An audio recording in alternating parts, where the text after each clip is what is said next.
Maravilha, muito obrigado, pessoal. Então, boa noite, com 20 minutos de atraso no marcado, mas eu prometo compensar esse atraso em outros momentos com vocês, em outras situações.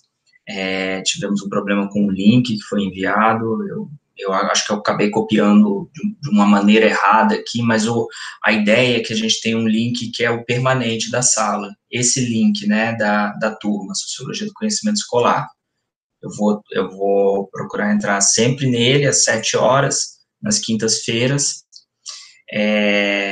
Eu tenho uma previsão aqui, eu coloquei lá no planinho da ementa, que está disponível para vocês via SIGA e também vai ficar disponível aqui no Google Classroom, que a disciplina cumpre esse horário, né, que é o programado original das 18 horas às 22. Mas, claro, como nós estamos na modalidade adaptada para o ensino remoto, a ideia é que a gente faça esses encontros, assim, de um modo um pouco mais curto, não cumprindo essas 4 horas, e, assim, deixando esse espaço também para que vocês possam tomar um contato com a bibliografia, sabendo que os horários, os ritmos são outros, né, no ensino remoto.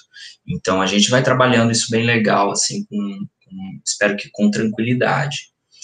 Hoje, né, a ideia é que eu faça uma apresentação para vocês do que é a disciplina, né, como que eu estou imaginando a organização dela, por que essa disciplina foi proposta, e assim, em primeira mão, eu fiquei assim muito contente de ver que uma proposta de disciplina, assim, com essa pegada teórica para pensar pesquisas escolares, pesquisas no campo da educação, né, com essa linguagem que chama para dentro da discussão a sociologia do conhecimento, elementos, assim, que estão bem na interface da educação com a sociologia, com as ciências sociais, que despertou interesse em estudantes de diversos, me parece, né, que vocês estão em diversos níveis da graduação, e assim, até pessoal que já está terminando, a Carla aqui, que é nossa convidada, está como ouvinte, mas é um ouvinte especial, porque ela vai, ao acompanhar a disciplina aqui, também partilhar conosco a sua trajetória de pesquisa, de docência, enquanto professora. Então, nós temos, assim, um cenário muito interessante para desenvolver essas discussões. Eu estou bem interessado em trabalhar com vocês. Nós é que estamos, eu fico super feliz de tê-la aqui, Carla. A Carla é uma professora, né, como vários de vocês, né, então, nós vamos discutir entre pares e ter, assim, essa percepção de se essas discussões, elas têm vazão na prática, né, então isso é muito importante. Eu acho que a maioria de vocês já me conhece, né, daqui da UFC, mas para quem ainda não conhece, quem estiver assistindo também o vídeo depois, meu nome é Alexandre, eu sou professor recém-concursado na UFC, componho junto com o professor Williams a área de teoria e prática de ensino, de sociologia, de ciências sociais do departamento, e a minha trajetória de formação foi, desde a graduação, eu tenho uma trajetória de pesquisa que ela não é muito, vamos dizer assim, ortodoxa no campo das ciências sociais, porque eu me formei para pesquisar o ensino, mas eu não tinha ainda experiência de ensino. Eu fui ter a experiência de ensino, de sociologia, na educação básica, que sempre foi o meu foco, depois que eu terminei o mestrado. E eu fui assim, eu fui caminhando mais como pesquisador, mas como pesquisador da área, e eu me sentia muito sem legitimidade. Por que eu estou falando tanto de escola, de ensino de sociologia, de currículo de sociologia, da relação dos estudantes, dos professores com saberes sociológicos? Como é que eu posso falar disso se eu não tenho essa vivência? Eu queria muito dar aula, eu queria muito e não tinha essa oportunidade, né? É aquela história da pessoa que está ali na graduação, nas ciências sociais. A gente vai trilhando os caminhos que vão aparecendo, né, as possibilidades. Você vai atrás de uma bolsa, depois você vai atrás de dar uma aula, história de muita gente, assim. Só que, normalmente, as pessoas conseguem, antes de concluir um mestrado, um doutorado, e principalmente na minha época, né, foi uma geração muito fértil, com muito campo, com muita demanda para professores de sociologia nas escolas. Normalmente as pessoas conseguiam arrumar aulas para dar no ensino médio, assim, já no finalzinho da graduação, ou assim, terminou, acabou de se formar, já iam dar aula. Isso que aconteceu com a maioria dos meus colegas. Eu não consegui, eu me atrapalhei com os tempos, com os testes, com os concursos, mas eu consegui acabar entrando no mestrado. Eu fiz o mestrado, depois eu fui dar aula. E aí, durante o doutorado, eu pesquisei a minha própria experiência enquanto professor. O meu campo de atuação também foi o meu campo de pesquisa no doutorado que eu fiz na Universidade Federal do Paraná, na área do pensamento social.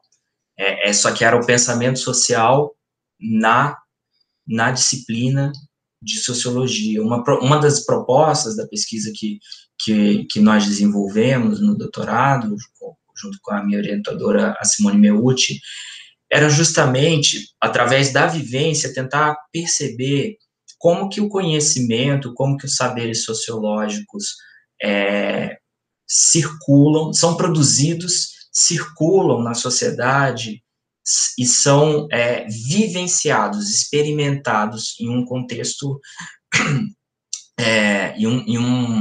nos termos aí de um dos autores, que eu acho que a gente vai acabar chegando nele, pretendemos chegar nele e discutir, numa instância que a gente chama de contexto pedagógico, contexto comunicativo, né? Contexto comunicativo pedagógico, como esse que nós estamos agora aqui, iniciando, eu com vocês, mediados aí por 1 bilhão de fatores, inclusive o trânsito dos dados, né, dos dados pela internet, que estão, assim, dando forma, dando ritmo a esse contexto pedagógico. A ideia era tentar estudar como que se dava a produção e a circulação das ideias através de uma vivência experimentada, refletida, pensada em diálogo em diálogo, assim, com os próprios estudantes, pensando nas suas biografias. Enfim, essa era a nossa ambição. A gente fez um pouquinho, né, um tiquinho disso a gente tentou fazer, tentou experimentar, e eu estou tentando trazer para essa disciplina um pouco dos caminhos teóricos e metodológicos que me deram fundamentação na pesquisa, junto com a orientadora. E aí eu queria reproduzir com vocês aqui um pouco dessa teoria que a gente discutiu, um pouco dos conceitos chaves, né? Então, assim, essa é uma das razões do porquê que essa disciplina foi criada. O segundo motivo é uma questão bem interna aqui nossa, do Departamento de Ciências Sociais da UFC, de um cenário que nós identificamos aqui, de conversas que andamos tendo em grupo, assim, com colegas que são nossos parceiros, como o Ilams, como o Irapuã, como a Daniele, como a Celina, enfim, um grupo de colegas, a Mona Lisa também, coordena o curso, né, que nos indicaram, olha, a área de teoria e prática de ensino, ou seja, a área que pensa a formação para o ensino, ela precisa também oferecer para o departamento disciplinas optativas. E as disciplinas optativas, elas devem ter um caráter... Aí, assim, na nossa conversa, nós pensamos, bem, isso realmente é muito importante que a gente ofereça, toda aquela estrutura lá que nós temos nas práticas de trabalho docente, 1, 2 e 3, e oficina de ensino, né, que são as disciplinas que dão a matriz para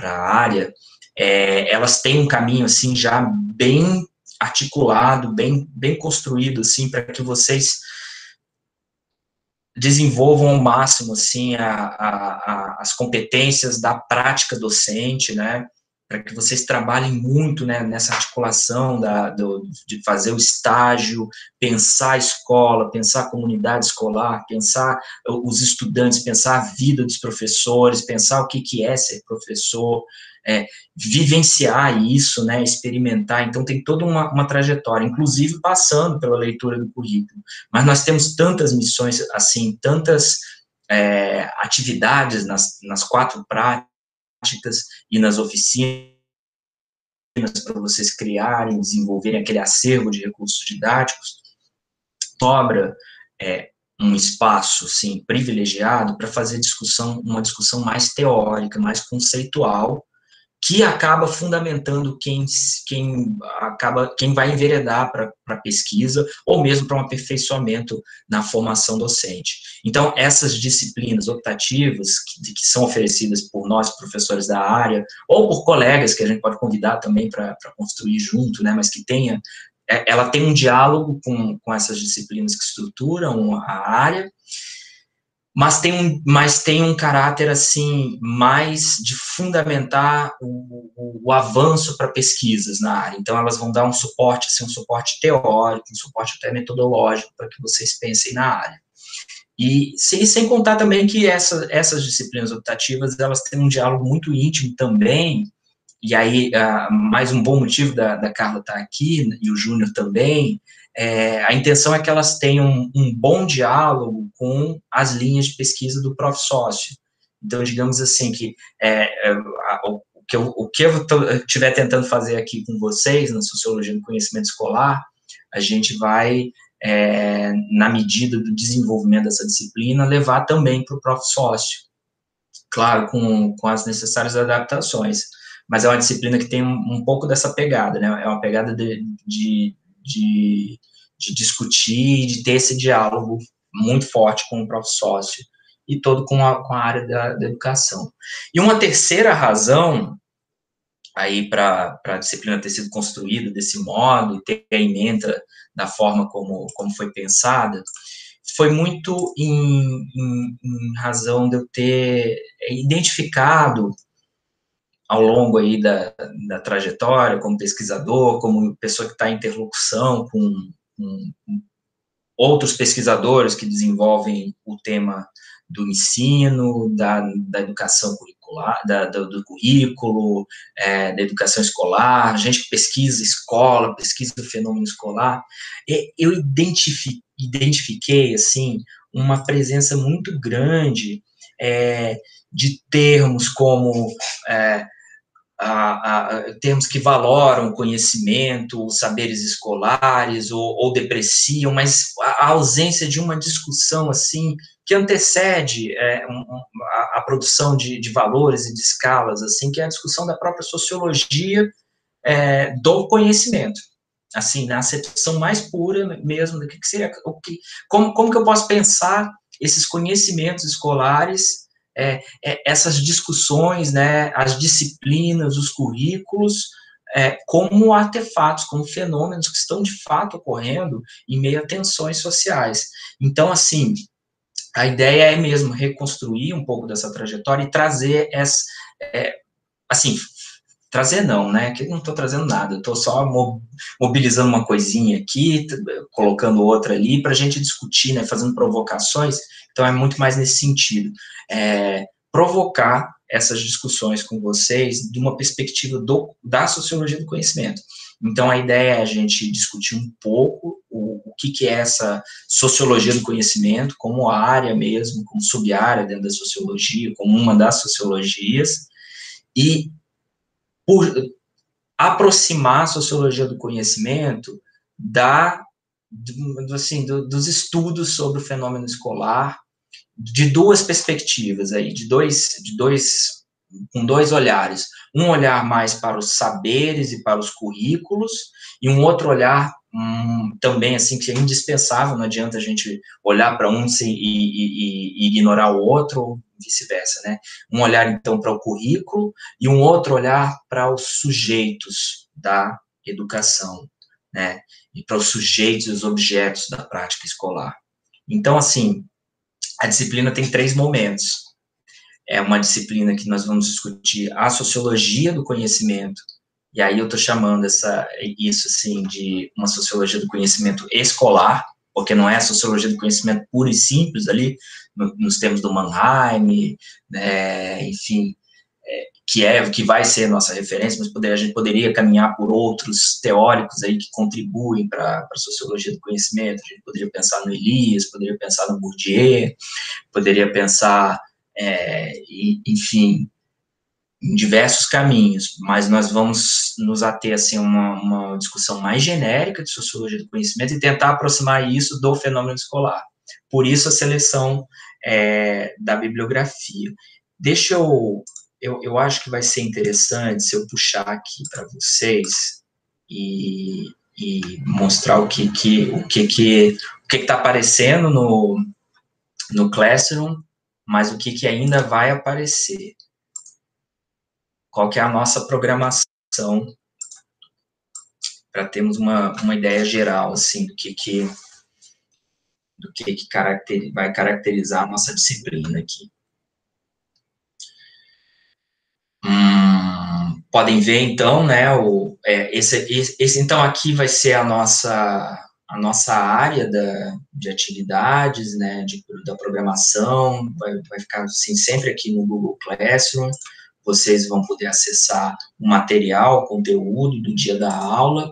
Depois que terminar a aula, a gravação eu vou colocar aqui também como um anexo, então vocês podem clicar aqui, vão abrir no YouTube, e assim nós vamos desenvolver a disciplina desse modo. No momento da avaliação também vou publicar aqui, né? Então, a nossa primeira unidade é uma unidade que eu estou chamando de Sociologia do Conhecimento Escolar.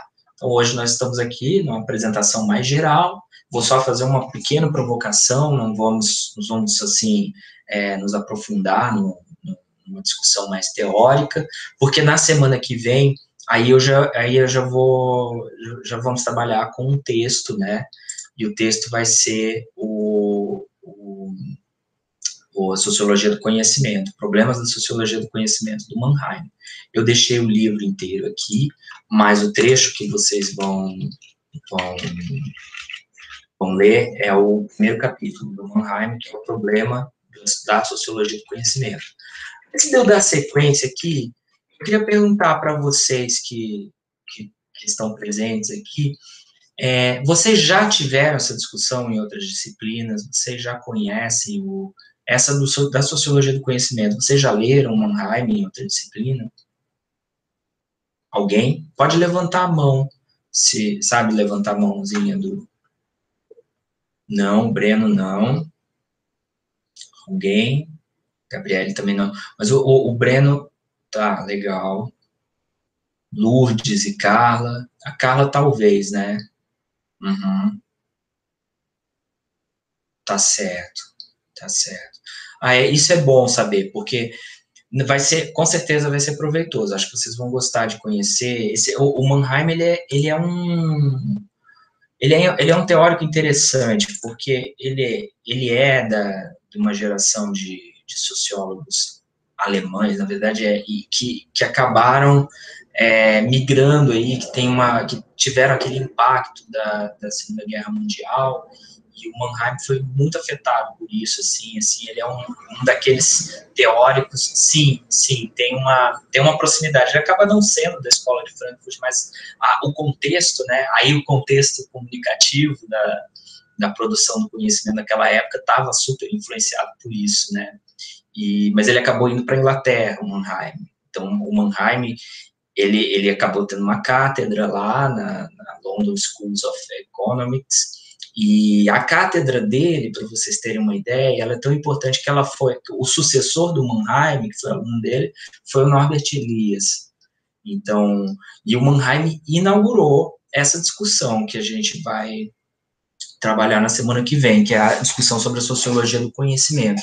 Numa aposta, gente, hoje é dia do sociólogo, né, falando nisso, e o Mannheim, ele tinha uma aposta, assim, muito grande nas possibilidades de uma racionalização Isso é o capítulo 1 do livro. Na possibilidade de uma produção de consciências racionais do debate, e aí sim ele tem uma proximidade muito interessante com elementos ali da escola de Frankfurt, que é assim, a defesa da possibilidade da palavra, do diálogo, né? Depois a gente vê um bocado disso no Habermas, né? Que descende ali da discussão. Mas aí o Mannheim, ele acha que a sociologia, e que uma sociologia muito bem feita, ela pode trazer a possibilidade de uma discussão racional sobre a realidade social, e essa discussão passa necessariamente pela identificação de como os grupos de interesse dentro de uma determinada sociedade orientam seus olhares para pensar o lugar que você nasceu, a língua que você aprendeu a falar, as gerações, né, a comunidade com a qual você conviveu, tudo isso influencia nas possibilidades de ver, de agir, e mais do que isso, não só de ver e de agir, e de pensar e produzir recursos para transformar a realidade. Tá, essa é mais ou menos a concepção, a gente vai discutir com muito mais cuidado isso, do que é essa dimensão social do conhecimento. Que o conhecimento, né, nos termos do Mannheim, não deve ser, não é algo que, assim, vale por si só, e não é só para o Mannheim, né, isso aí tem uma tradição sociológica anterior, né, a gente vai trazer, assim, trechinhos do texto, por exemplo, da Educação e Sociedade, do próprio Durkheim, que a gente percebe, né, olha, o que valia como conhecimento, o que era reconhecido como conhecimento, até percebido, não é nem assim o que a sociedade postulava como um conhecimento valoroso e aquilo que era reconhecido como conhecimento descartável ou nem um conhecimento, que isso é só expressão da ignorância, nem isso. O que é percebido, que só pode ser percebido, depende de um certo arranjo sociocultural e político e histórico. Então, o Mannheim ele vai chamar muita atenção para isso, né? A sociologia do conhecimento chama a atenção para isso. O Breno, como é que é? Joguei no Google, sim, sim, sim, sim. Então, esse o contexto, é esse o contexto. O Lukács também é um teórico interessantíssimo para discutir. Inclusive, o Mannheim e o Lukács, e aí, tá, já jogando um pouquinho para frente. Não vai dar tempo de trazer o Lukács, mas seria interessantíssimo também trazer para essa discussão. Porque, pelo seguinte, na teoria mannheimiana da sociologia do conhecimento, existe um conceito que é central. Existem vários, mas tem um assim que é determinante para a compreensão do que é o conhecimento, e ele vai ser central para nós também, para nós pensarmos a produção das disciplinas escolares, dos currículos, que é a noção de ideologia. E é a noção de ideologia de uma perspectiva originalmente marxista, né? Então, a ideia, a concepção, o conceito de ideologia, ele é fundamental, porque o conceito de ideologia é o que dá start à sociologia do conhecimento, na verdade. Porque, voltando lá na concepção de Marx do que é a ideologia, o que é a ideologia, gente? Vamos lá, pessoal que está aí na sociologia 1, 2, 3, né? Com certeza vocês passam por essa discussão. Mas, assim, a grosso modo, o que é ideologia? A ideologia, ela é falsa consciência, né, Breno? A ideologia é esse termo, só que essa falsa consciência, ela é consciência também, né? Ela é aquilo que nos orienta o pensamento, né? Nos orienta então, assim, a ideologia, ela é tão forte nessa concepção de Marx, né, que ela é aquilo que ele chama de superestrutura.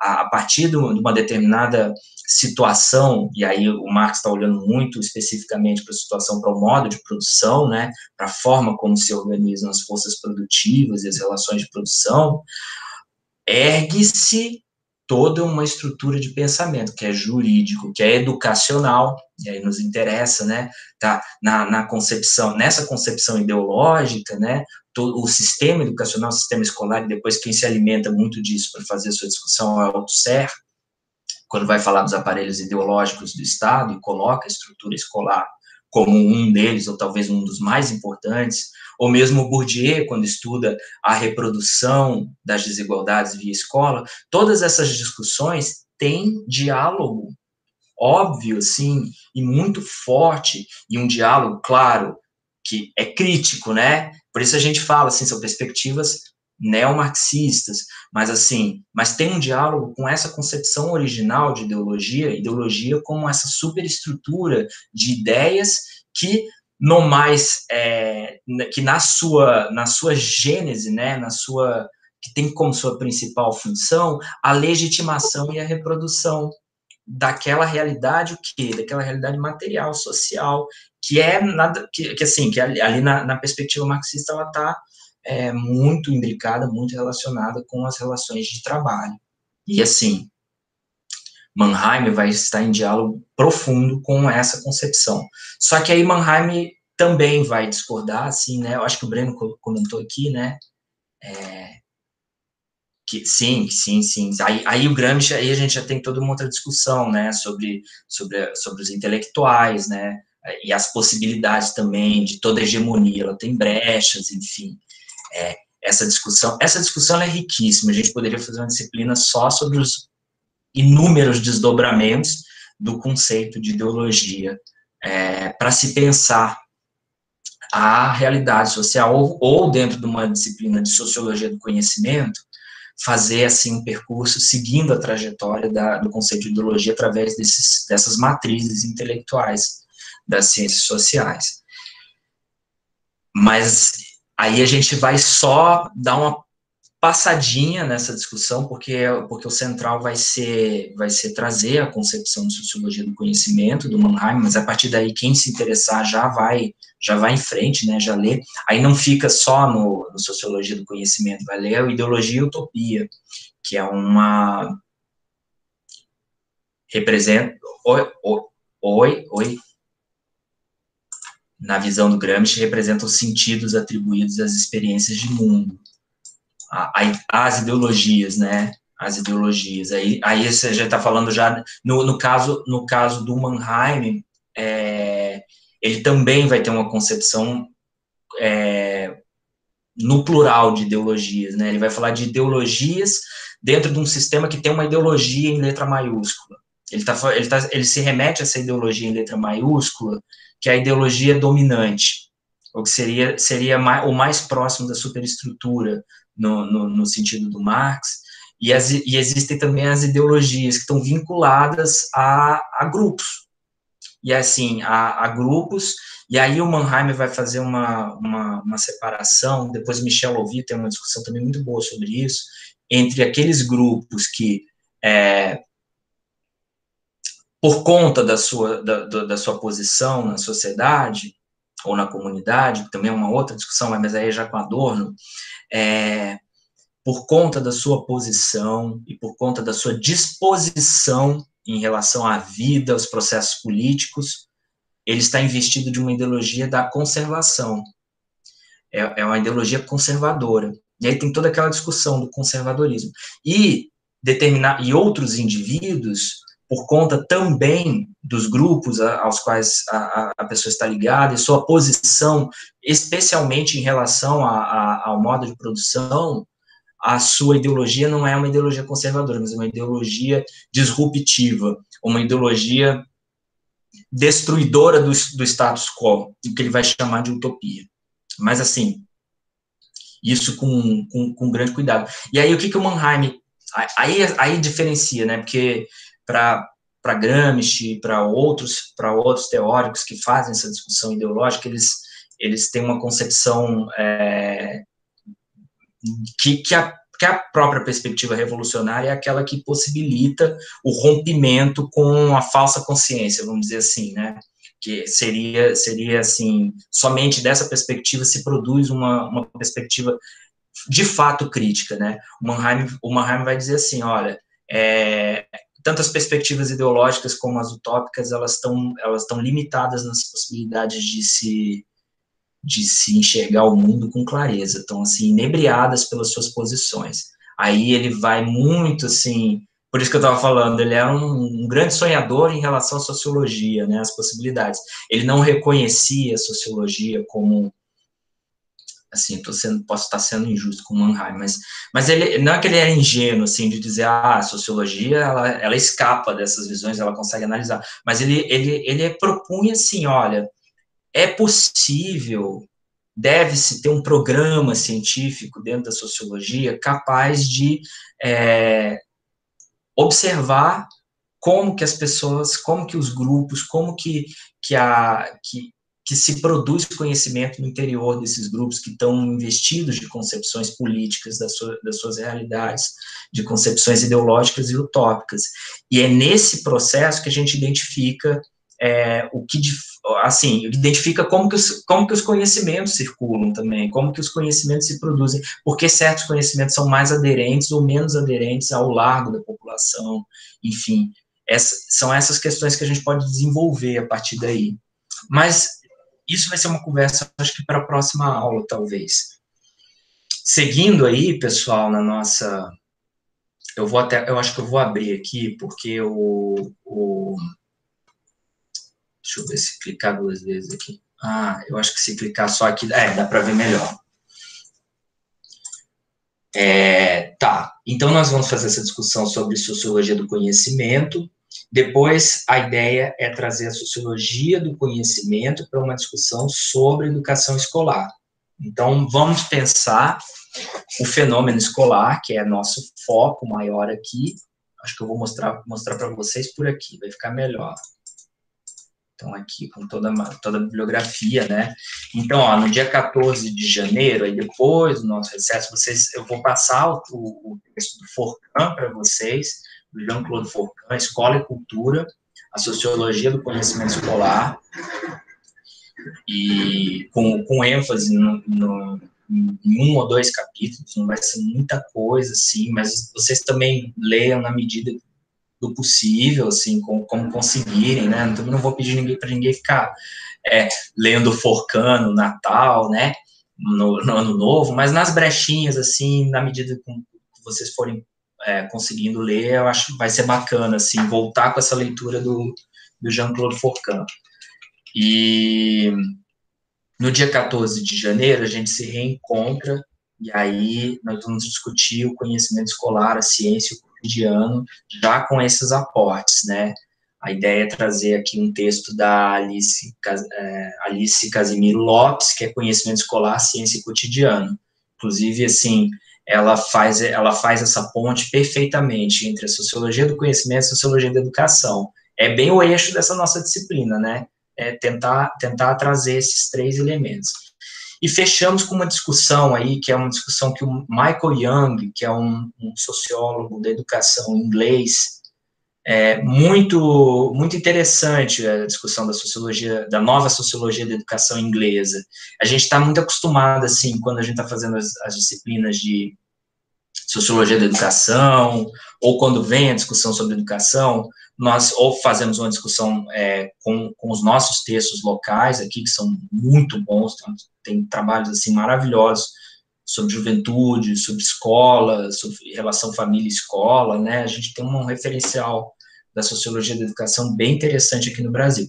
Mas quando a gente faz a ponte com as discussões exteriores, normalmente nós vamos nos remeter para a França, né? Aí traz o Bourdieu, o Dubé e o Lahire para fazer essa discussão.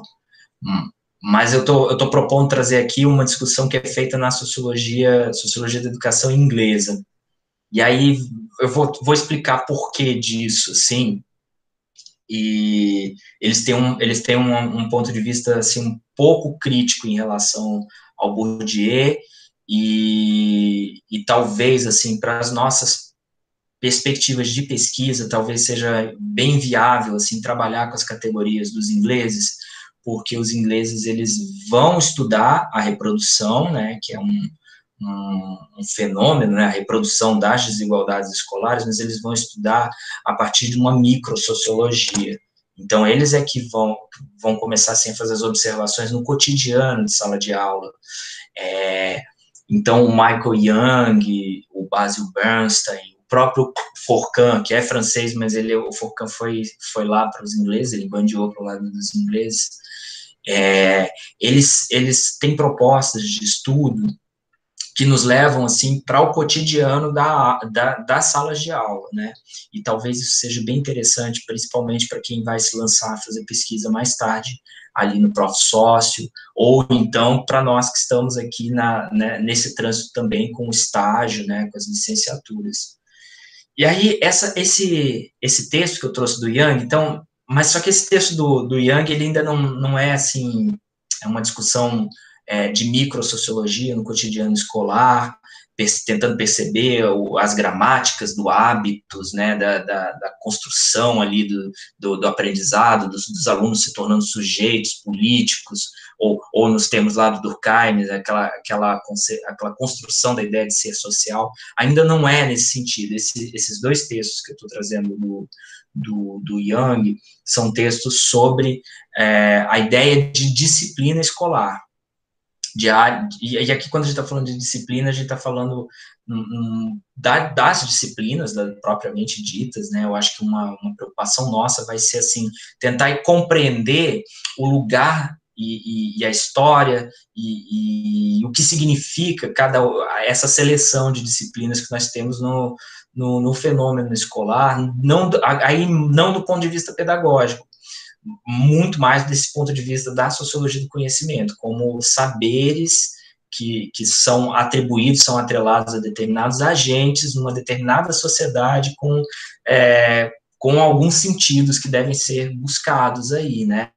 E aí, por exemplo, né, eu tava pensando um bocado hoje, né, por que nós temos, assim, no processo escolar, nós temos o aluno, ele entra, né, ele começa a trajetória, né, esse processo de institucionalização, né, de incorporação dos elementos escolares, eles têm diversos elementos que estão ali acontecendo para além das próprias disciplinas, mas o aluno, quando ele chega lá na primeira série do ensino fundamental, ele tem algumas disciplinas, pouquinhas, e tem uma gradação nessas disciplinas, né? A Cecília está aqui, ela sabe contar essa história muito melhor, né?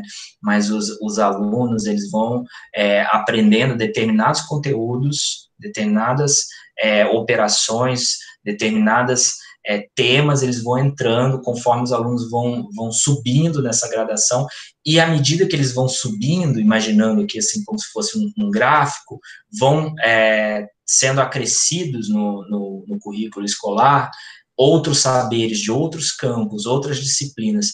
Nos interessa entender, dessa perspectiva, nos interessa perguntar quais são os fatores que influenciam na construção, na decisão escolar, do currículo escolar, da produção desses caminhos, né, o currículo aí como caminho, desse caminho, por que determinados conteúdos, por que a filosofia ela entra somente no ensino médio, por que não tem filosofia no ensino fundamental?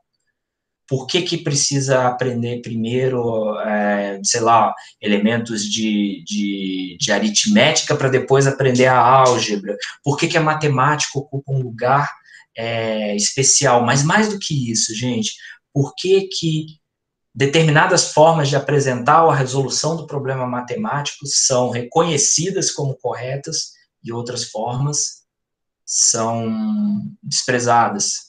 Ou agora são reconhecidas, ou existe uma luta para que se reconheça também, que a etnomatemática, enfim, só para não ficar falando da sociologia.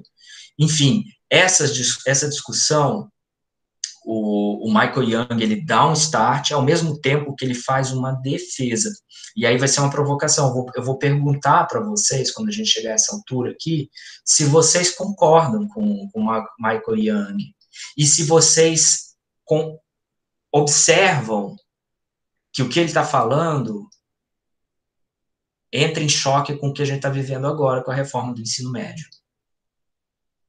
Em que medida esse apelo do Michael Young aqui, o futuro da educação em uma sociedade do conhecimento, em que medida isso choca, isso colide exatamente o que vem acontecendo aqui com a Base Nacional Comum Curricular.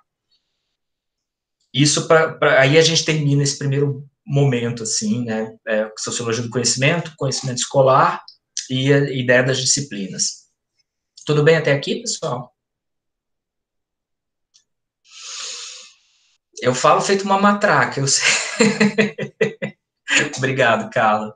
Então, assim, vocês podem a qualquer momento, assim, agora que tem esse bonequinho aqui de levantar a mão, se vocês quiserem a qualquer momento interromper para falar, para dar algum comentário, dizer, professor, pode falar de novo, internet falhou aqui, não entendi, professor, está muito rápido, professor, aqueles comentários que vocês colocaram também, podem chamar, bota a mãozinha, eu paro, e, na verdade, fico até bem feliz com isso. Esse contexto, né, esse contexto de comunicação pedagógica, vamos usar os termos do Bernstein, nossa última referência, mas aí vocês vão se familiarizando com eles, ele tem ritmos, ele tem um enquadramento da relação professor-aluno que é muito assustador, né, porque a gente não tem um bom feedback, eu não tenho um bom feedback de vocês para saber se o ritmo tá bom, se a gente tá atropelando, se tá esquisito. Então, isso é algo também a se perceber. Isso é algo, e olha só que interessante, a gente está fazendo uma metalinguagem aqui, mas isso entra como um dos elementos que a gente deve levar em conta na hora de observar, a partir da sociologia do conhecimento, a produção e a circulação de saberes. O contexto pedagógico ele pode influenciar demais a recepção de uma determinada mensagem, a recepção e a resposta dessa mensagem. Então, uma coisa é pensar, vamos lá, agora fazendo aí uma provocação de pesquisa, uma coisa talvez seja pensar o ensino de sociologia em escolas, em salas de aula, físicas, espaciais, em que há primeiro, assim, há aquele elemento, além do conteúdo, do professor falando, dos problemas, das propostas de exercício, e dos alunos respondendo e trabalhando, existe um elemento essencial que não tem aqui, que é a ideia da copresença, da copresença não só dessa relação professor-aluno, mas da própria turma aprendendo, a turma que aprende, a turma aprendente, né, aquelas ideias da concepção mesmo paulo-freiriana, assim, né, assim, a gente aprende no coletivo. E olha que bacana, a concepção da sociologia do conhecimento também vai dizer, né, o conhecimento não é um conhecimento individual, nenhum conhecimento é conhecimento individual, todo conhecimento é um conhecimento quando é social, quando é coletivo. Conhecimento, ele só é conhecimento quando se partilha. Então, as coisas acabam se casando, né? Bem,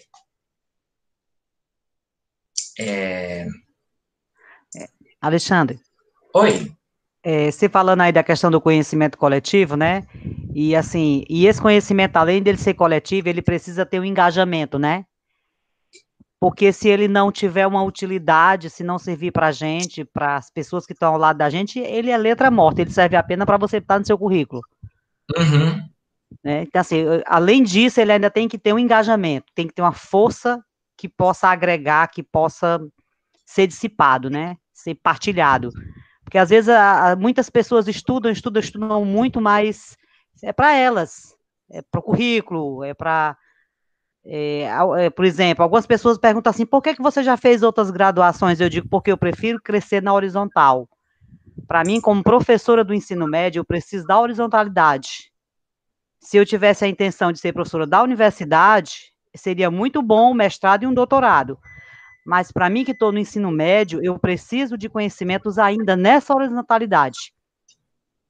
E aí, sim, assim, é lamentável que nós que estamos no ensino médio ou no ensino fundamental, a gente não é estimulado a fazer outras graduações como forma de crescimento financeiro. Né? Existe uma carreira onde você cresce na vertical, Mas se for na horizontal, você não teria ganho financeiro para isso.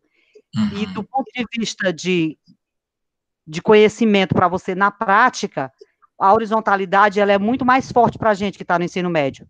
Porque um professor que hoje vai trabalhar na perspectiva de várias disciplinas agregadas, juntas, ele vai precisar mergulhar. Ele vai ter que mergulhar, por exemplo, na física, na química, na biologia, na matemática. Então, assim, é um paradoxo que não haja um incentivo para que os professores cresçam na horizontal, né? Que não tem essa horizontalidade. Não sei se estou certa nesse meu pensamento, se é um pensamento equivocado, né?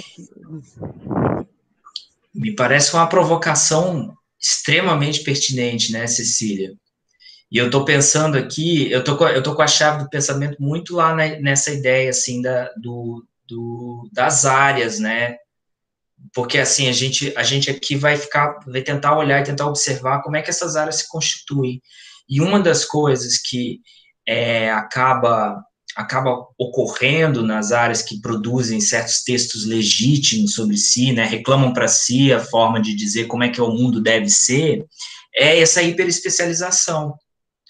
As pessoas vão ficando especializadas, assim, e vão se especializando tanto, que lá, depois de um certo tempo, as fronteiras entre as áreas elas estão tão firmes e fechadas umas entre as outras, que o químico especialista ele é incapaz de conversar com o filósofo, com o pedagogo.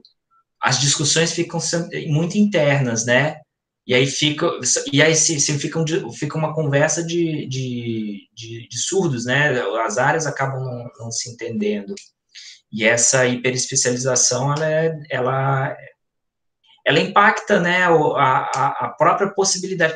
É muito estranho, né, porque essas bolhas, elas podem acabar, agora eu tô tentando observar aqui desse modo, né, essas bolhas de disciplinares e dos campos de saber, quando se fecham demais, elas podem acabar destruindo o próprio campo, porque aí você traz o dado da realidade, né, da realidade prática, né, então aí se o sociólogo não consegue mais se comunicar com o biólogo lá na escola, e assim, isso precisa fazer sentido naquele contexto, precisa fazer sentido para todos os alunos, né, as áreas vão ficando cada vez mais absurdas para os estudantes, e isso resulta em evasão, isso resulta na não produção, na não circulação, na não resposta, na não reação desse conhecimento.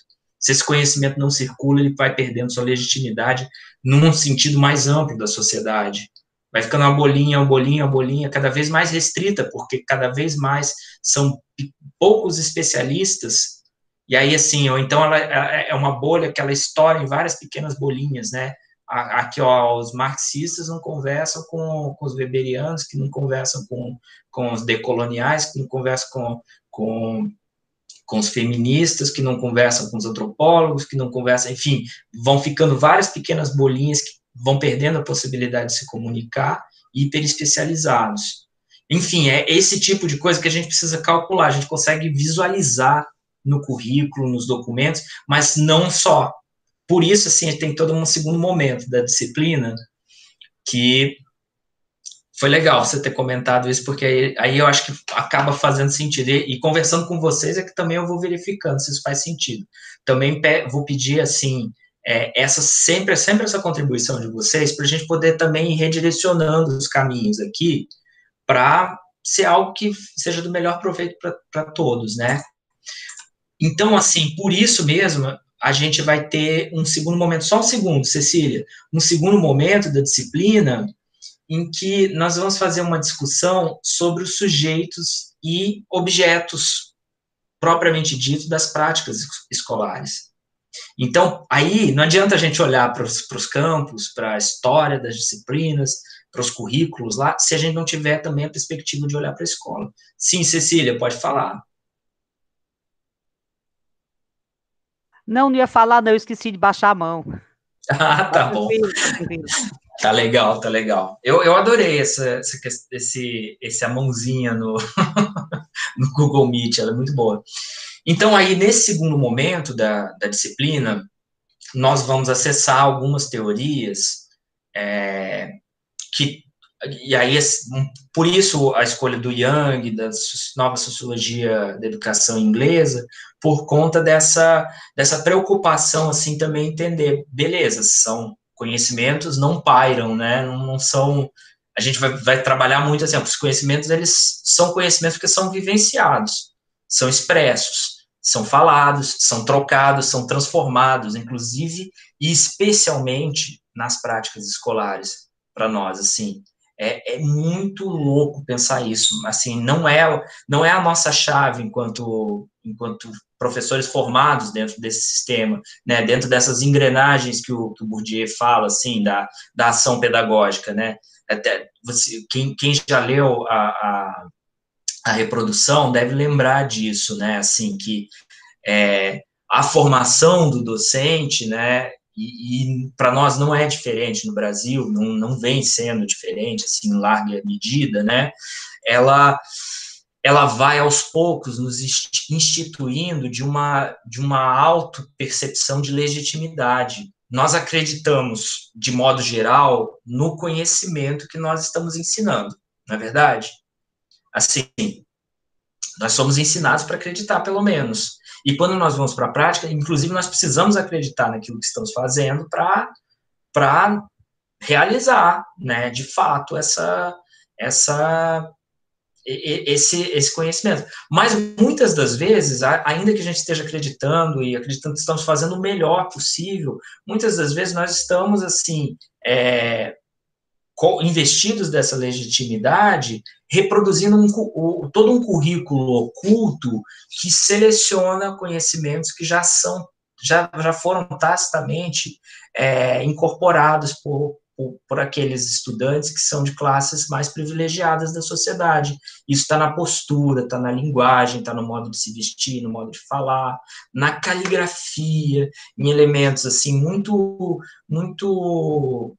sensíveis, sutis, que aí, assim, Cecília, Carla, que estão lá no cotidiano da escola, que são professoras reflexivas, acabam, pela própria vivência prática, percebendo isso, né, percebendo, olha, como determina, e assim, e é uma percepção que parece que, e ela em grande medida, assim, ela é uma percepção muito que nós vamos incorporando com a prática, se nós temos essa postura de sentir que tem algo errado aqui, nossa, tem um professor que, 30% dos alunos da sua disciplina não conseguem atingir a nota.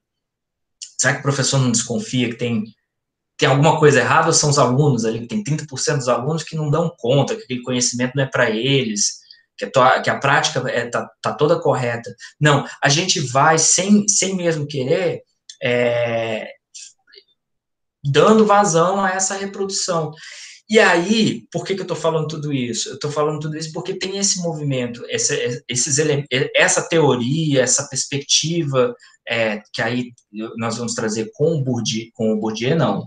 O Bourdieu, ele é uma inspiração, com certeza, para isso, mas o Bourdieu, ele não vai necessariamente ali dentro da sala de aula olhar isso, né, assim, tentar perceber como é que essas coisas estão acontecendo. O que faz mais isso é o Lahy, né, e o Lahy mostra, inclusive, assim, a partir do oposto, né, das populares, como que também é possível transgredir isso, né, como é possível, aí, pegando um pouco do Paulo Freire e da Bell Hooks, né, ensinar a transgredir também, a romper essas amarras da reprodução. Mas aí nós vamos trazer um pouco da discussão do B, sobre a sociologia da experiência. E a sociologia da experiência do B é tentar realmente identificar no cotidiano, no dia a dia, quais são as estratégias que os sujeitos vão produzindo nas suas experiências sociais.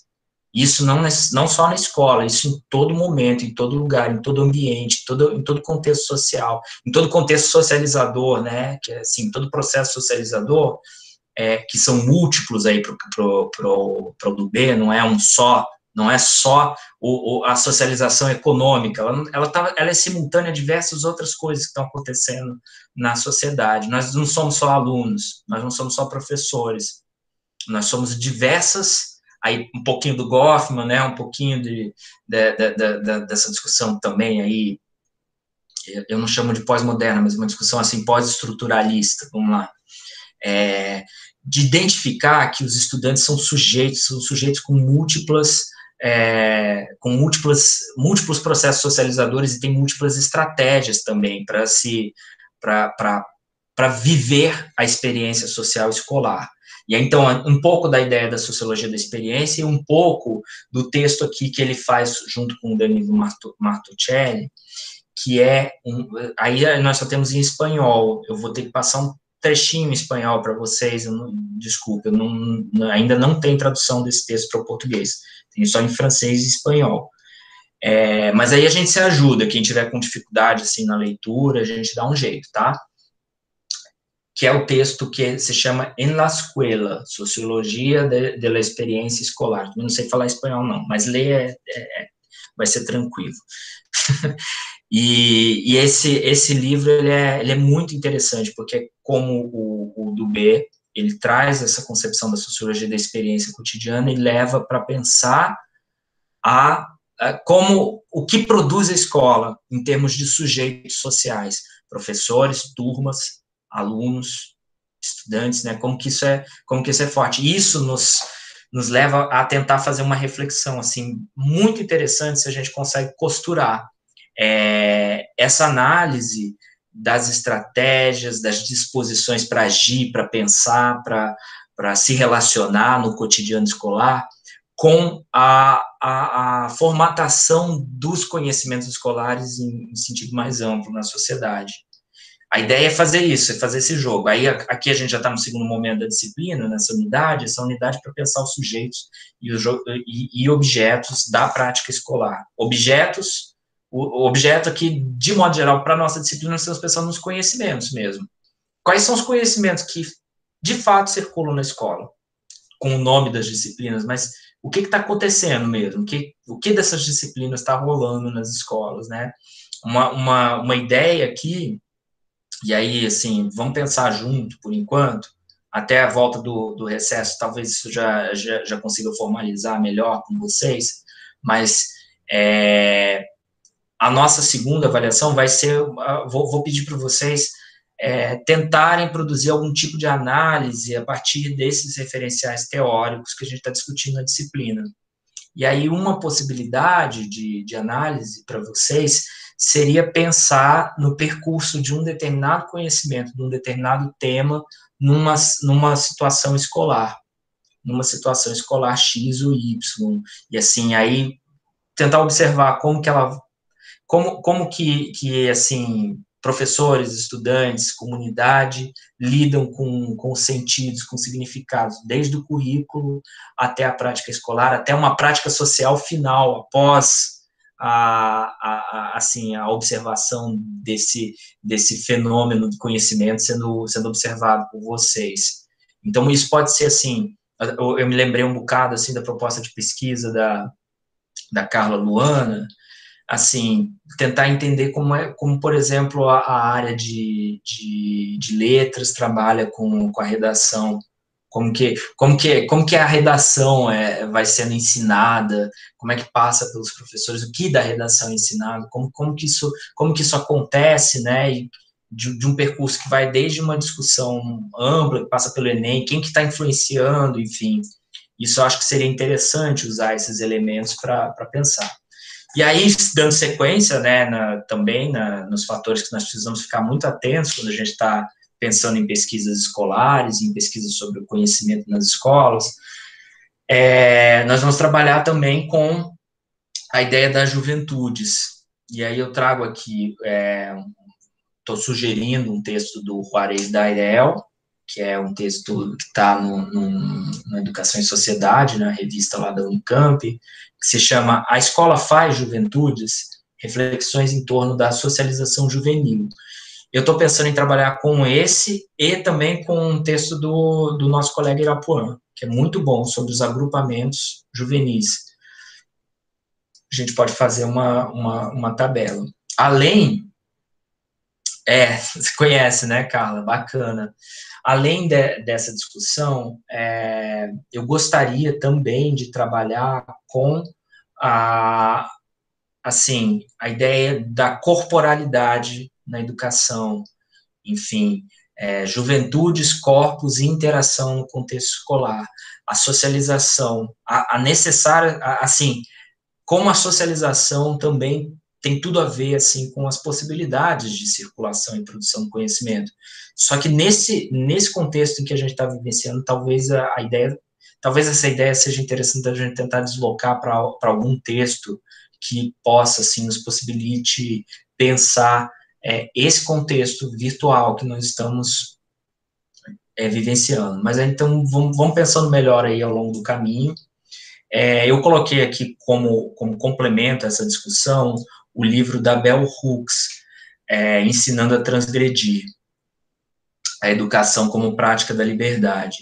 Mas esse texto, eu também gosto muito dele, mas ele está encaixado aí assim como complemento, porque eu não sei se a gente dá conta de ler também no meio de todas essas leituras, mas eu acho que seria muito interessante, porque nesse texto, além de uma teoria forte, poderosa, assim, só que aí mais do ponto da perspectiva pedagógica, a Bell Hooks acaba apresentando situações de vivências em que os conhecimentos, eles, na hora de circular, eles são justamente desviados por conta da falta de reconhecimento do contexto escolar e da falta de intenção mesmo política de se reconhecer e se estabelecer uma atmosfera receptiva ao conhecimento. Então, assim, em outras palavras, é a própria desigualdade social afetando as possibilidades de se trabalhar, de se produzir conhecimento, de se aperfeiçoar conhecimento.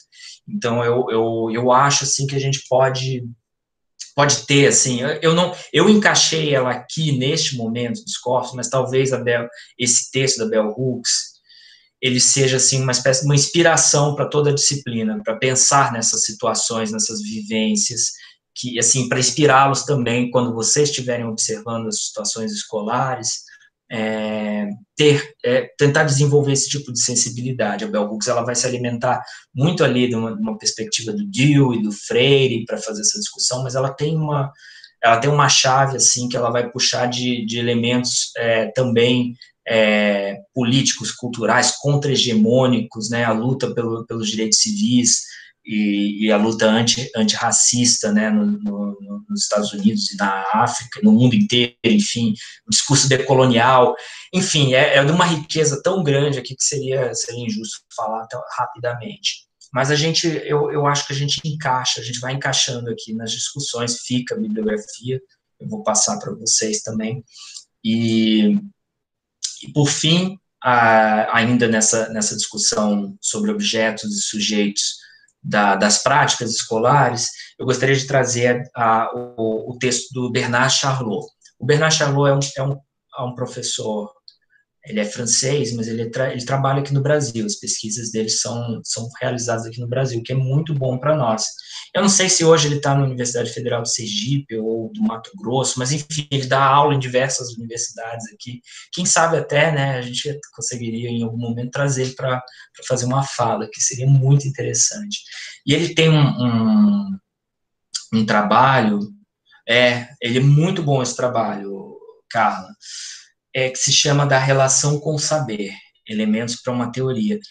E aí, porque, vejam só, a gente começa lá com Mannheim, discutindo uma concepção de sociologia do conhecimento, como se produz um saber, e aí a gente está muito da perspectiva dos intelectuais. O Mannheim, sociologia do conhecimento, são pensadores que vão pensar lá, assim, na vanguarda, e na vanguarda, assim, com todos os problemas desse conceito, mas, assim, eles estão pensando muito no momento da produção, e não da produção, porque produção tem em todo ponto. Vamos reformular, deixa eu falar um pouquinho melhor isso.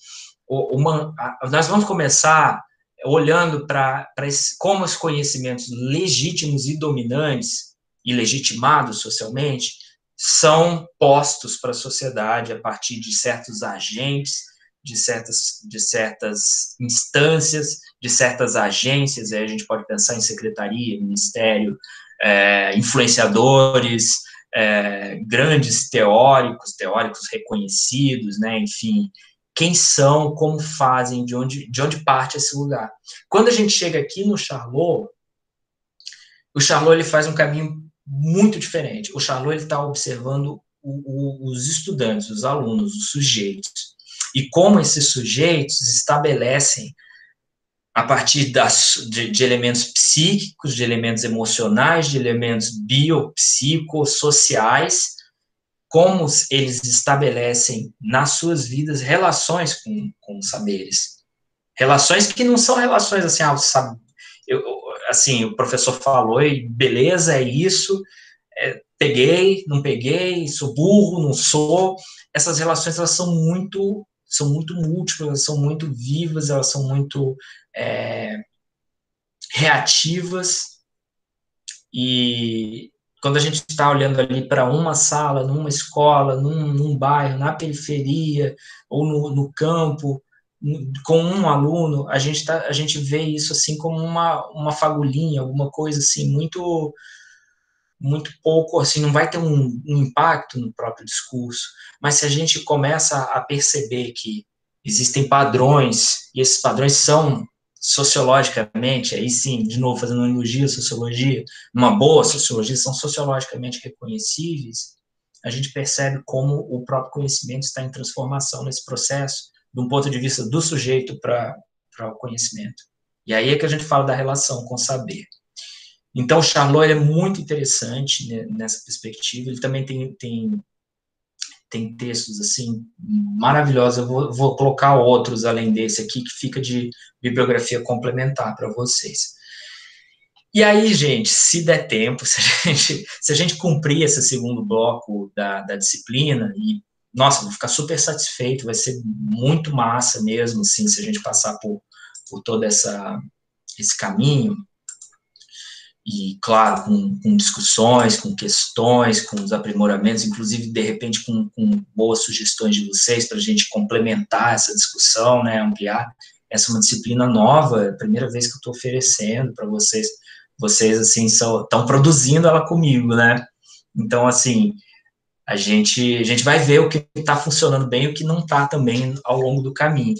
Mas chegando a esse momento final aqui do segundo bloco, da discussão com sujeitos, eu queria trabalhar com vocês com textos que vão nos ajudar a aperfeiçoar, ou assim, ampliar um pouco o rigor conceitual dos nossos textos sobre o fenômeno do conhecimento escolar, sobre as pesquisas, sobre ensino e aprendizagem de uma perspectiva sociológica, que são conceitos que aparecem muito, muito, muito nos textos, nos artigos, nas pesquisas das pessoas que trabalham na área, mas que poucas vezes são trabalhados nas disciplinas. Então, assim, aí é o terceiro motivo que eu acabei não falando para vocês do porquê que a disciplina foi construída desse modo. É por isso, assim, eu vejo muita discussão nos artigos, que às vezes eu recebo para dar um parecer, e aparece, assim, uma discussão sobre transposição didática e recontextualização pedagógica. Não sei se já ouviram, já leram em textos esses elementos. E são coisas bem diferentes, né? A ideia de transposição didática, que assim, é super forte, né? Cecília talvez possa me ajudar, ela aparece bastante nas discussões da pedagogia, a ideia de transposição pedagógica é um termo que o Yves Chevalat fala assim muito, olha, quando se vai ensinar uma ciência, é preciso realizar essa operação, que é a transposição pedagógica, então, que passa por elementos de reorganizar o pensamento para o ensino, e também tem todo aquele movimento de simplificar sem perder a profundidade, enfim, é uma discussão que nos interessa bastante, assim, em termos de construção assim, do pensamento docente mesmo, né, do que é esse fenômeno. Só que muitas vezes ele é utilizado de modo assim, vamos dizer assim, como se fosse uma espécie de um senso comum especialista, um senso comum douto, sabe, do nosso campo, do campo da sociologia da educação, sem ser problematizado. Porque essa transposição didática, essa suposta transposição didática, vocês viram aqui pela conversa da disciplina, ela não é um mero esforço cognitivo ou um trabalho do docente para pensar o conteúdo para trabalhar com seus alunos, um conteúdo que, e assim, tem um pouco, alguns até usam, não acho que nem é a intenção de chegar lá, mas alguns até usam assim de uma forma meio, como é que eu poderia dizer assim, como se fosse, o conhecimento é uma coisa sagrada, superior, e é preciso de um médium.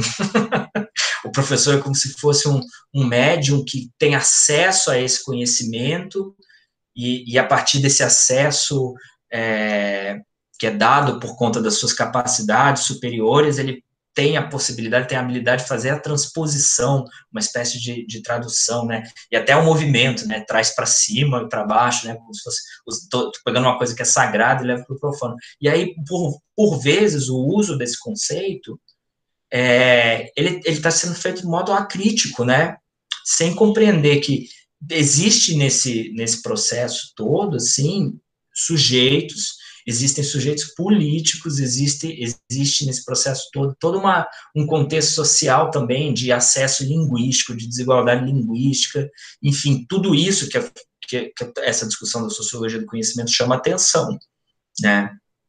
Chama atenção. Por que determinados conhecimentos, por que determinadas formas de resolver problemas matemáticos, por exemplo, são inacessíveis para estudantes de camadas populares, são muito difíceis, não são inacessíveis, são muito difíceis, mas aí no dia a dia, na prática, eles, na sua vivência cotidiana, conseguem resolver esses problemas por formas que não são aceitas na escola, sem a transposição didática, né, sem essa...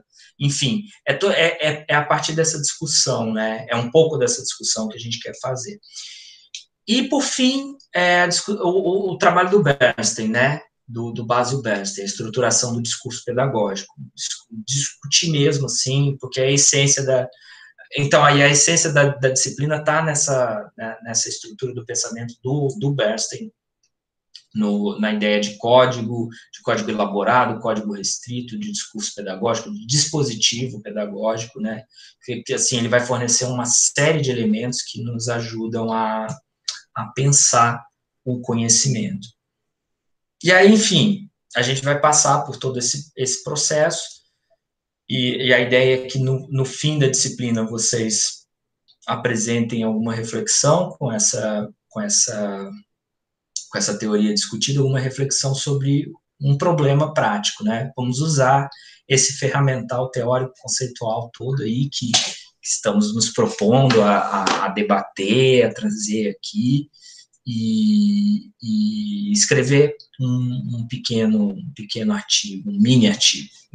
Vai ser algo, obviamente, não vamos pedir nada muito complexo, mas aí vai também cada um no seu ritmo, no seu... Assim, a ideia é vocês incorporarem elementos da disciplina e apresentarem e trazerem, assim, com os problemas. A gente tem aqui o Francisco, né, que é pimidiano, né, você pode levar esses temas, essas teorias para pensar a vivência que você vai estar percebendo lá no PIBID, um dos elementos, por exemplo, pensar o Enem, enfim. É por aí, gente. Questões?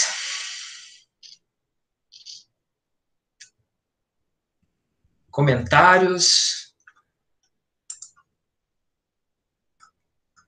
Se vocês não têm, eu gostaria de terminar a nossa conversa hoje, antes de recomendar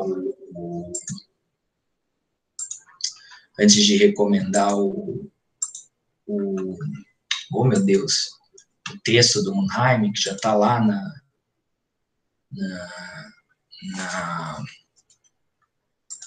já está lá no Google Classroom. Alexandre, alguém criou um grupo para essa turma no WhatsApp? Porque eu entrei um pouquinho depois. Queria saber se tem essa perspectiva. E qual é o código dessa sala para a gente entrar? lá no Sim, Facebook. sim. Aquela pelo Siga A, eu fiz a migração, né? Deixa eu abrir aqui e colocar no chat para vocês também. Então, gente, a minha ideia, e por isso que deu esse problema hoje, eu copiei isso aqui, ó. Eu copiei e coloquei lá no Siga A esse endereço do Meet aqui. Mas não, eu acho que não pode fazer assim, né? A gente precisa abrir e convidar. Mas tá, Geralmente tem um númerozinho, né, que você entra. o código da turma é esse aqui. Deixa eu colocar aqui no chat. Código da turma. Nós não temos aqui um grupo de WhatsApp. Alguém poderia se habilitar a fazer esse grupo de WhatsApp? Manda aí mais protagonismo. E aí a gente passa o convite do grupo, e aí eu posso enviar pelo Cigarro também, o grupo do WhatsApp. Bem, também posso fazer, não me custa nada. Agora, o link do Google Meet seria sempre esse aqui, o da turma. A minha ideia é essa, para a gente não ter que ficar gerando e enviando sempre, né? Só entrar por aqui. Clica e entra por aqui. Esse outro número a gente entra na sala para ver as atividades, né? Entendi. Pronto, ó, o código do Google Meet. Entra aqui no Classroom para ver os textos, né? A programação. Aqui está tudo em rascunho, estão vendo? Mas as aulas já estão programadas aqui, até o nossa última aula mesmo. Tá, deu certo, Lourdes, então, esse link. Essa vai ser nosso procedimento. Quintas-feiras, às 7 da noite, vocês podem entrar pelo link do Google Meet, que vai funcionar. Que mais? Não. Eu quero só a imagem aqui. Eu quero só abrir a imagem.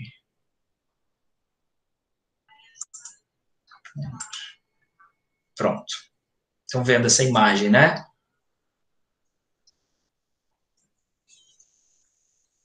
Deixa eu ver se vocês estão vendo, porque eu mesmo não estou vendo. Agora sim. Perfeito. Gente, eu queria terminar o nosso encontro de hoje eu queria ler um trecho para vocês desse livro que se chama Torto Arado, de um escritor baiano que se chama Itamar Vieira. É um trecho que, assim, lendo recentemente, eu pensei, nossa, isso tem tudo a ver com aquilo que deveria ser a preocupação central da nossa disciplina. Então, eu queria ler esse trecho com vocês, assim mesmo para vocês pensarem, para ver se vocês também têm essa inquietação. Eu estou fazendo exatamente como não deveria fazer lá na oficina de ensino. Quem faz oficina de ensino sabe disso, né, Breno? Você não dá spoiler do texto quando você fala, né? Nem do que você queria que as pessoas interpretem. Esqueçam o que eu falei, eu vou só ler o trechinho com vocês, tá bom? Só para contextualizar, é uma menina que tem uma irmãzinha, ela perdeu a língua. Não sei se alguém já leu esse trecho, esse livro, se chama Torto Arado. Se não leram, vai ser um pequeno trechinho, sabe? Vai ser como um trailer, não vai nem ter spoiler. E eles moram, assim, numa comunidade do interior, rural, quilombola, e o pai dessas meninas, ele também é um sábio da comunidade. Ele teve um sonho com Santa Bárbara, que Santa Bárbara disse para ele que as meninas deviam estudar, deviam ir para a escola. Então, ele conseguiu fazer com que elas fossem para a escola, e esse aqui é um momento em que uma das meninas está chegando e está percebendo como que é o cotidiano da escola. Na escola, sem Bibiana ao meu lado para me ajudar, minha vida se tornou um tormento. Desde o início, minha mãe avisou a dona Lourdes, a nova professora da minha mudez. Ela foi cuidadosa no começo e bastante generosa para me ensinar as tarefas. Àquela altura, eu já sabia ler, graças muito mais aos esforços da minha irmã mais velha e minha mãe, do que da professora sem paciência que dava aula na casa da dona Firmina. Para mim era suficiente. Diferente de Bibiana, que falava em ser professora, eu gostava mesmo era da roça, da cozinha, de fazer azeite, de despolpar o buriti. Não me atraía a matemática, muito menos as letras da dona Lourdes. Não me interessava por suas aulas em que contava a história do Brasil, em que falava da mistura entre índios, negros e brancos, de como éramos felizes, de como nosso país era abençoado. Não aprendi uma linha do hino nacional. Não me serviria, porque eu mesma não posso cantar. Muitas crianças também não aprenderam. Pude perceber, estavam com a cabeça na comida, ou na diversão que estavam perdendo na beira do rio, para ouvir aquelas histórias fantasiosas e enfadonhas sobre os heróis bandeirantes, depois dos militares, as heranças dos portugueses e outros assuntos que não nos diziam muita coisa. Meu desinteresse só fazia crescer. Tinha a sensação de que perdia meu tempo naquela sala quente, ouvindo aquela senhora de mãos finas e sem calos, com um perfume forte que parecia incensar a escola nos dias de calor. Olhava para o quadro verde, as letras embaralhadas, bonitas, mas que formavam palavras e frases difíceis, que não entravam em minha cabeça, e pensava em meu pai na várzea, encontrando coisa nova na terra para se dedicar, ou minha mãe cuidando do quintal, dos bichos, costurando, e as horas modorrentas pareciam custar a passar, para que pudesse tomar meu rumo para casa. Não é evitável que meu pensamento encontrasse Bibiana naquela sala, talvez interessada na aula, próxima da professora, tentando fazer com que me interessasse também pelas coisas. Minha apatia vinha também de perceber que havia crianças muito mais novas, algumas mais dispostas a aprender, lendo com muitos erros, mas em voz alta, sendo interrompidas a cada 2 palavras por Dona Lourdes para corrigir a pronúncia. Eu conseguia ler, acompanhava a escrita, conseguia identificar alguns erros nas pronúncias, graças ao que havia aprendido antes. Domingas e Zezé frequentavam a escola em outro turno. Havia uma diferenciação entre os estágios. Talvez a presença deles até me desse algum ânimo. Me perguntava se naquele instante a irmã ausente tinha livros ou enxada nas mãos, se seguia com o sonho de ser professora. Comparava suas ambições às minhas, para concluir que talvez, por sermos diferentes naquele entendimento, tivesse um certo equilíbrio em nossos vínculos. Um dia inventava uma dor de cabeça, outro dia uma dor de barriga, e aos poucos fui fazendo valer minha vontade de voltar ao trabalho da roça e da casa. Deixei caderno e lápis num canto do quarto, e mesmo percebendo meu pai amuado com o meu desinteresse pela escola, fiz valer o meu querer. Se fosse a dor de cabeça o motivo para não ir à escola, logo após o começo da aula, o padecimento passava. Então me juntava à minha mãe na cozinha para preparar o almoço, ou me avorava com o balde para a beira da água para trazer o que precisávamos para aguar o quintal. Minha mãe, depois de muito aborrecimento, já se mostrava conformada. Afinal, eu já sabia ler e escrever o necessário e fazia o rol da feira melhor do que ela. Sabia fazer também contas simples. Seu coração ficou quieto. No mais, haveria de concordar comigo, que meu futuro não poderia ser melhor no fim das contas. Eu poderia dar aula em Água Negra, nem em povoado ou cidade próxima. Não se tinha notícia de professora muda nas redondezas.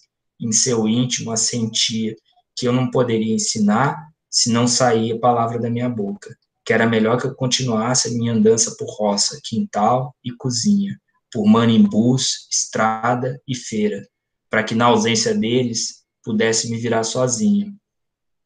Poder estar ao lado de meu pai era melhor do que estar na companhia de Dona Lourdes, com seu perfume enjoado e suas histórias mentirosas sobre a terra. Ela não sabia por que estávamos ali, nem de onde vieram nossos pais, nem o que fazíamos, se em suas frases e textos só havia histórias de soldado, professor, médico e juiz. Não precisaria ouvir os risinhos das crianças quando repetiam quase ao infinito, que eu não falava.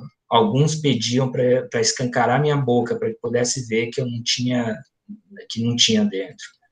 com Zeca Chapéu Grande, que é o pai dela, me embrenhava pela mata nos caminhos de ida e de volta, e aprendia sobre as ervas e raízes, aprendia sobre as nuvens, quando haveria ou não haveria chuva, sobre as mudanças secretas que o céu e a terra viviam. Aprendia que tudo estava em movimento, bem diferente das coisas sem vida que a professora mostrava em suas aulas.